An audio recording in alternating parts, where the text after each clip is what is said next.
بسم اللہ الرحمن الرحیم۔ السلام علیکم دوستو، آج ہم اصحاب کہف کے متعلق آپ کو بتائیں گے اور ساتھ یہ بھی بتائیں گے کہ وہ 309 سال جو غار میں سوئے رہے، سائنس اس کے بارے میں کیا کہتی ہے۔ آئیے اپنی آج کی ویڈیو کا آغاز کرتے ہیں۔ دوستو، اصحاب کہف کے متعلق ہمارے جدید مفسرین مورخین نے بہت کچھ لکھا ہے۔ اس کے علاوہ غیر مسلم محققین نے بھی اس پر کافی طبع آزمائی فرمائی ہے۔ انسائکلوپیڈیا آف برٹانیکا میں بھی اس پر کافی مواد موجود ہے۔ اس سب کا خلاصہ کچھ یوں ہے کہ حضرت مسیح علیہ السلام کے مواعظ کے باعث یہودی علماء و امراء ان کے خون کے پیاسے ہو گئے اور انہیں ہر طرح کی اذیتیں دینے لگے، یہاں تک کہ آپ پر دین کی تحریف کا سنگین الزام لگا کر علاقہ کے رومی گورنر پیلاطس کے پاس دعویٰ دائر کیا اور اسے دھمکی دی کہ اگر اس نے انہیں تختہ دار پر نہ چڑھایا تو وہ بغاوت کر دیں گے۔ چند حواریوں کے علاوہ ملک کی پوری آبادی یہود کی ہم نوا تھی اور وہ اس لمحہ کا بڑی بے تابی سے انتظار کر رہی تھی جب آپ کو صلیب پر لٹکا دیا جائے۔ اللہ تعالیٰ نے اپنے مقبول بندے کی خود حفاظت فرمائی اور آسمان کی طرف اٹھا لیا۔ ان حالات میں دین مسیحی کے پھیلنے کا کوئی امکان نہ تھا، لیکن اپنے چند حواریوں کے دل میں حق کا جو چراغ حضرت مسیح روشن کر گئے تھے وہ مصائب کی ان تند آندھیوں میں بھی نہ بجھ سکا۔ ان کی تبلیغ سے لوگ آہستہ آہستہ عیسائیت قبول کرنے لگے اور علاقہ بھر میں ان کے حلقے قائم ہو گئے۔ وہ حضرت عیسیٰ علیہ السلام کی رسالت اور قیامت پر یقین رکھتے تھے اور اللہ تعالیٰ کو واحد جانتے تھے، لیکن ملک کی اکثریت اپنے رومی حکمرانوں کی طرح بت پرست تھی۔ 248 عیسوی کے اواخر میں جب دقیانوس، جسے رومی زبان میں ڈیسیس کہتے ہیں، روما کے تخت پر متمکن ہوا تو ہوا کا رخ بدل گیا۔ اس نے ایک قانون کے ذریعے مسیحی دین پر پابندی لگا دی۔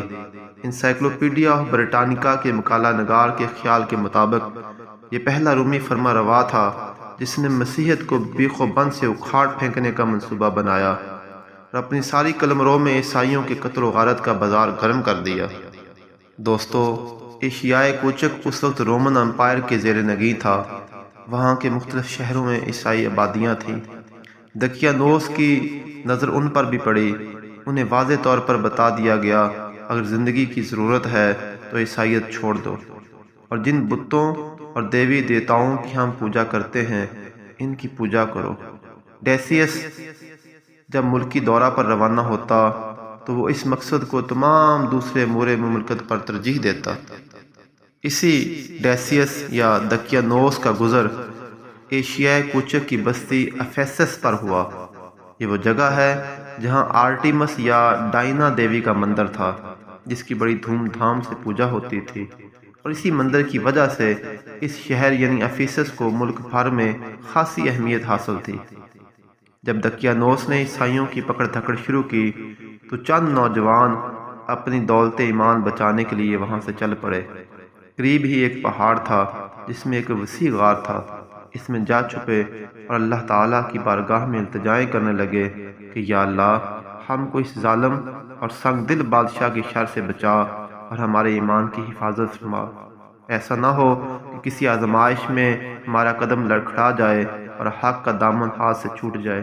اللہ تعالیٰ نے ان کی فریاد سنی اور ان پر نیند مسلط کر دی۔ اس غار کا منہ شمال کی جانب تھا اور اس میں دھوپ داخل نہ ہوتی تھی، لیکن ہوا اور روشنی کا گزر اچھی طرح سے ہوتا تھا۔ اتنے لمبے عرصے کی نیند کے باوجود ان کے جسم محفوظ تھے۔ قدرت مناسب وقفہ کے بعد ان کے پہلو بدل دیتی، جیسے کہ ہم سوئے ہوئے پہلو بدل لیتے ہیں، اور دور سے دیکھنے والے انہیں بیدار خیال کرتے حالانکہ وہ سوئے ہوئے تھے۔ ان کے ساتھ ان کا کتا بھی تھا جو ان کی غار کے باہر آ کر پاؤں پھیلا کے بیٹھ رہا۔ اسی طرح 187 برس کا عرصہ گزر گیا۔ دقیانوس کیفر کردار کو پہنچا۔ مختلف بادشاہ آئے اور اپنی شاہی کا ڈنکا بجا کر چل دیے۔ پرانے شہر اجڑے، نئی بستیاں آباد ہوئیں۔ افیسس کے شہر میں ان سینکڑوں سال میں نہ جانے کیا کیا کچھ ہوا۔ جب اللہ تعالیٰ نے چاہا ان کو بیدار کر دیا۔ اور وہ آپس میں ایک دوسرے سے پوچھنے لگے کہ وہ کتنی دیر سوئے ہیں۔ جو ہی ان کی آنکھیں کھلیں، ان کے بشری تقاضے بھی جاگے، انہیں بھوک نے ستایا۔ انہوں نے اپنے ایک ساتھی جس کا نام یملیخا تھا ایک بستی کی طرف بھیجا کہ وہ کھانا لے کر آئے۔ جب وہ غار سے نکل کر شہر کی طرف روانہ ہوا تو ہر طرف وادی اور کوہسار وہی تھے، لیکن ماحول میں اجنبیت تھی۔ شہر میں گئے تو ہر چیز ہی بدلی ہوئی تھی۔ بڑے پریشان ہوئے کہ آخر کیا انقلاب آ گیا، ایک رات ہی ہم سوئے ہیں تو ہر چیز بدل گئی۔ وہ ایک نان بائی کی دکان پر گئے، اسے کھانا مانگا، اس نے کھانا دیا اور انہوں نے اس کو وہی پرانا 300 سالہ سکہ دیا جو سوتے ہوئے اپنے ساتھ لے گئے تھے۔ دکاندار اس کو دیکھ کر پریشان ہو گیا۔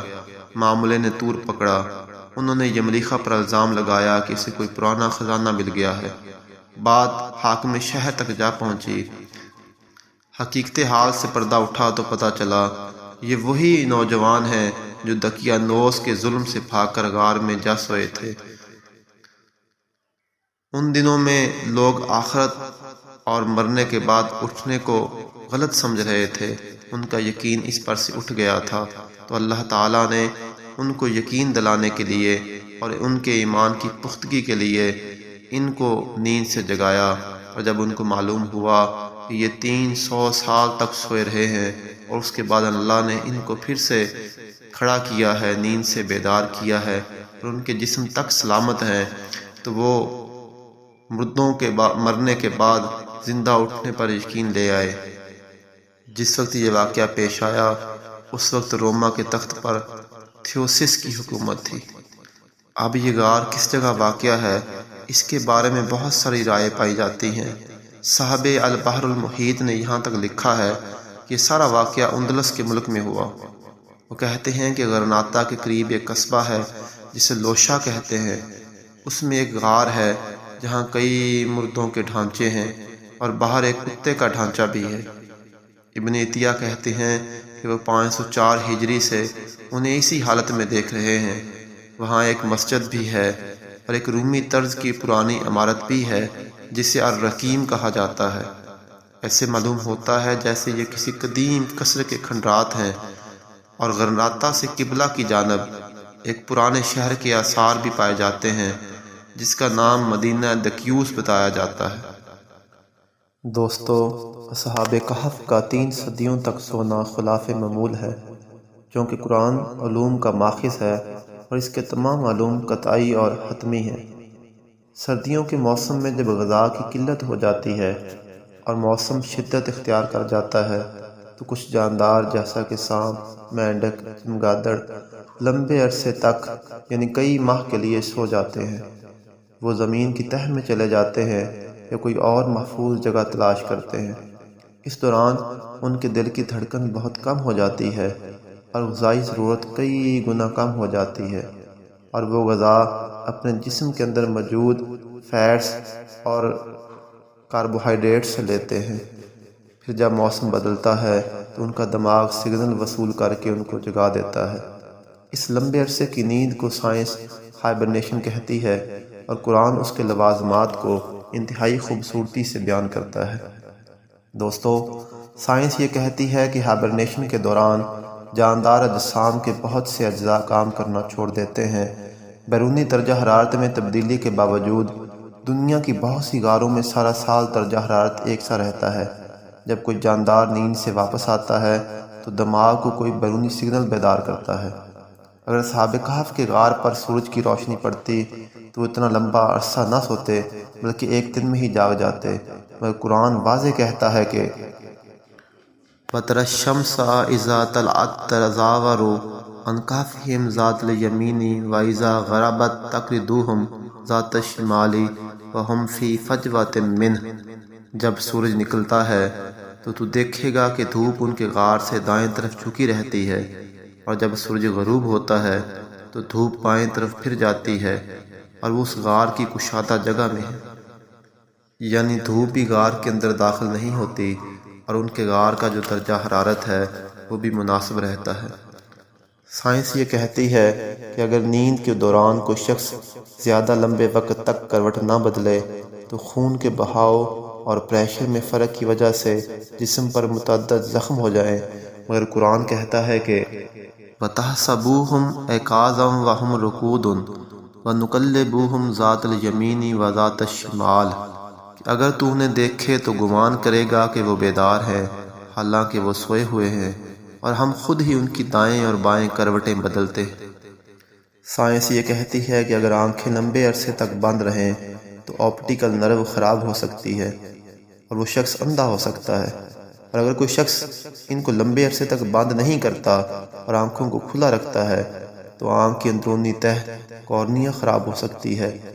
اکثر کوما کے مریض جب ہوش میں آتے ہیں تو ان کی نظر ضائع ہو جاتی ہے، لہٰذا ضروری ہے کہ اتنے لمبے عرصے تک سونے کے لیے آنکھیں جھپکی جائیں تاکہ نظر ضائع نہ ہو۔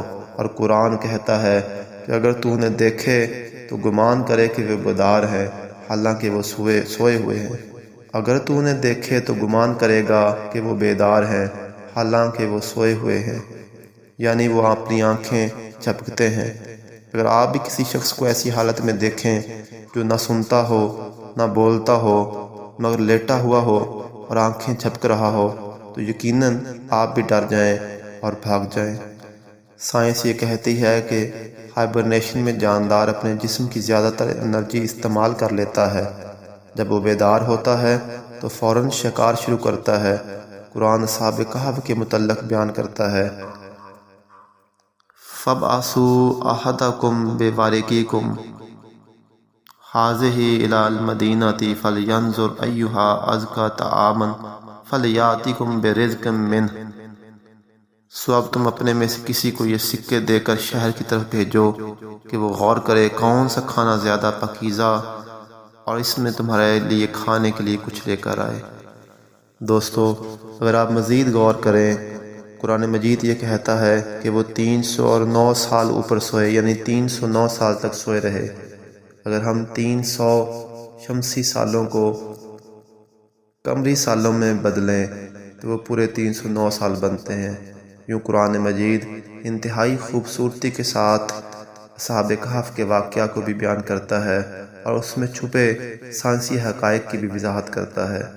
اللہ تعالی ہمیں قرآن مجید کو سمجھنے کا فہم عطا فرمائے اور ہمارے سینے کو کھولے۔